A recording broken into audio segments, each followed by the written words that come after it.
নমস্কার, আপনারা দেখছেন HR নিউজ 24, সত্যের লক্ষ্যে মানুষের পাশে। নদিয়া জেলার রানাঘাট জংশনকে অমৃত ভারত রেল প্রকল্পের আওতায় আনা হয়েছে। আজ সেই বিষয়ে রানাঘাট স্টেশনে ADRM সহ ইঞ্জিনিয়ারদের সাথে বিশেষ বৈঠক করলেন রানাঘাট লোকসভার জনপ্রিয় সাংসদ মাননীয় জগন্নাথ সরকার মহাশয়। এবং এই প্রকল্প তৈরি হবার পর রানাঘাট স্টেশন কিভাবে সাজানো হবে আজ তারও একটি নকশা দেওয়া হলো। পাশাপাশি রানাঘাট স্টেশন ও কালীনারায়ণপুর স্টেশনের পরিদর্শন করলেন তারা এবং কিভাবে ঢেলে সাজানো হবে রেলকে এবং সাধারণ যাত্রীদের সুবিধার্থে ও বেশ কিছু দাবি করা হয়েছে, যেগুলো রানাঘাট স্টেশনের পাশে আন্ডারপাস নতুন করার। রেলগেট পড়লে গাড়ি ঘোড়া যাওয়ার খুব অসুবিধা হয়, প্রতিদিন তীব্র যানজট সৃষ্টি হয় এবং কালীনারায়ণপুর স্টেশনে ও একটা নতুন আন্ডারপাস দাবি করেছেন যাত্রীরা। এই প্রসঙ্গে সাংসদ বলেন যে রাজ্য সরকার ও রেল যৌথভাবে এই কাজগুলো করলে দ্রুত কাজগুলো বাস্তবায়িত করা সম্ভব। বেশিরভাগ কাজগুলো জমি জটের কারণেই থমকে গেছে। এই দাবি করলেন সাংসদ জগন্নাথ সরকার। রেলকে আরও কিভাবে ঢেলে সাজানো যায় এবং যাত্রী সুবিধার্থে আজকের এই গুরুত্বপূর্ণ আলোচনা ও বৈঠক করা হলো রেলের আধিকারিকদের সাথে। চলুন এই বিষয়ে রানাঘাট লোকসভার সাংসদ জগন্নাথ সরকার কি জানাচ্ছে আমরা বিস্তারিত শুনে নেব। নদিয়া রানাঘাট থেকে শুভঙ্কর পালের রিপোর্ট, HR নিউজ 24। চলবে না।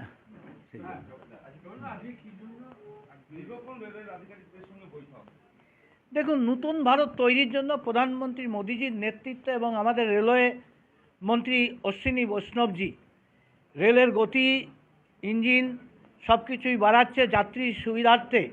অমৃত ভারত প্রকল্পে আমাদের এই রানাঘাট স্টেশন উন্নতি করার জন্য প্রকল্প তৈরি হয়ে গেছে, টেন্ডারও হয়ে গেছে, কাজ শুরু করতে পারছেন না। এই ব্যাপারে যেমন একটা বিষয় চর্চার বিষয় ছিল, যারা দখলদারি করে রয়েছে তাদেরকে অন্যত্র সরিয়ে বা তারা যদি জায়গাটা ছেড়ে দেয় তাহলে কাজটা দ্রুত হতে পারে। তেমনি রানাঘাটবাসীর দীর্ঘদিন এপার ওপার যাওয়ার জন্য রেলের জন্য সম্ভব হয় না, গেট পড়ে গেলে বহু রোগী মারা যায়, সেই রকম অ্যাম্বুলেন্স যেতে পারে তার একটা রোড যেটা RUB আছে কিন্তু সেটা মোটরেবল নয়, সেটাকে রেখেই মোটরেবল করা যায় যদি যথাসম্ভব যত দ্রুত। পৌরসভার কাছে রেলওয়েকে আবেদন করতেও যেমন বললাম, বিকল্প ব্যবস্থা ভেবে যত তাড়াতাড়ি এটা করা যায় তার জন্য একটা চিন্তাধারা বা প্ল্যান প্রোগ্রাম তৈরি করা হলো। অবশ্যই মিটে যাবে না এমন কোনো ব্যাপার নেই, দুনিয়াতে সবই সম্ভব, অসম্ভব বলে কিছু হয় না। এছাড়াও কালীনারায়ণপুরে বড় সমস্যা রয়েছে একটি ফুট ব্রিজকে কেন্দ্র করে, এবং কিছু আছে যে বয়স্ক মানুষ নিচে টিকিট কেটে আবার ওপরে উঠে আবার ওপর দিয়ে উঠে আর FOB দিয়ে ওপারে যাওয়া সম্ভব হয় না। আর সেই কারণে একটা রেলওয়ে ক্রস করে আরেকটা কিছু এক্সটেনশন করলেই সেটা সম্ভব হয়ে যাবে।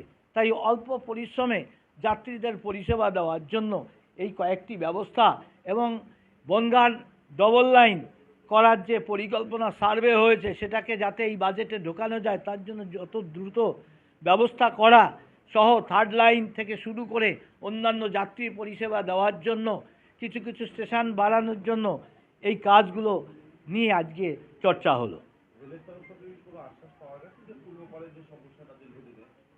অবশ্যই আশ্বাস পাওয়া গেছে, শুধু না সেগুলো বাস্তবায়িত হবে, তবে দ্রুত সম্ভব হবে যদি রাজ্য সরকারের সহযোগিতা থাকে।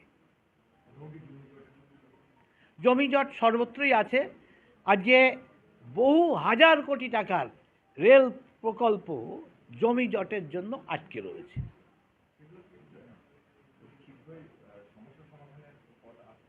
এইটা তো দেখুন রাজ্য সরকারের সদিচ্ছা, আর কিছু কিছু যেগুলো রেল সেগুলো সমস্যার সমাধান নিজেরা করতে পারবে সেগুলো করছেও আস্তে আস্তে।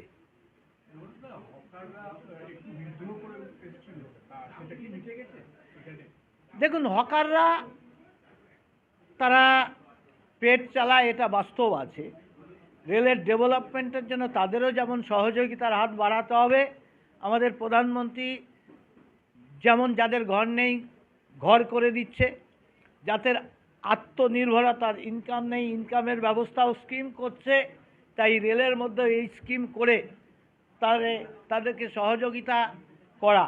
মূলত যাত্রী পরিষেবা রেল দ্রুত চালানোর জন্য রেলওয়ে ব্যবস্থা, আর অন্যান্য যাত্রী বা নাগরিকদের পরিষেবা দেওয়ার কাজ একমাত্র যাত্রী পরিষেবা দেওয়ার কাজ রেলওয়ের, আর অন্য নাগরিকদের পরিষেবা দেওয়ার কাজ রাজ্য সরকার বা কেন্দ্র সরকারের। তাই সেই ব্যাপারটা রেল সব কিছু করতে পারবে না, কিন্তু তাদের সহযোগিতার আশ্বাস তারা দিয়েছে, যতটা সম্ভব তাদের আইনের মধ্যে থেকে করার ব্যবস্থা করবে, এইটুকু তারা কথা দিয়েছে।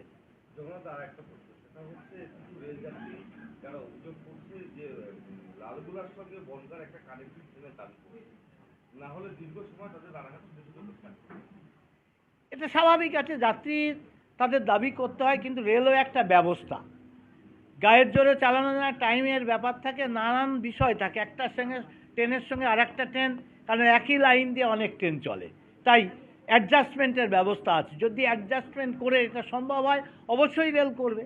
আর যত দ্রুত চিন্তাভাবনা হচ্ছে, আস্তে আস্তে টেকনোলজি বাড়ছে, সমস্যার সমাধানও হচ্ছে, আগামী দিন নিশ্চিত সমাধান হবে। দেখুন, ডিমান্ড মানুষের কাছে থাকবেই। আমাদের পারিবারিক চাহিদা মেটাতে পারি না, সারা রাষ্ট্রের সমস্ত জনতার চাহিদা মেটানো একবারে তো হয় না। আস্তে আস্তে দেশ যেমন এগিয়ে চলছে, নতুন ভারতের দিকে এগোচ্ছে, তাই তাদের ডিমান্ডগুলো অবশ্যই বিবেচনার মধ্যে থাকবে।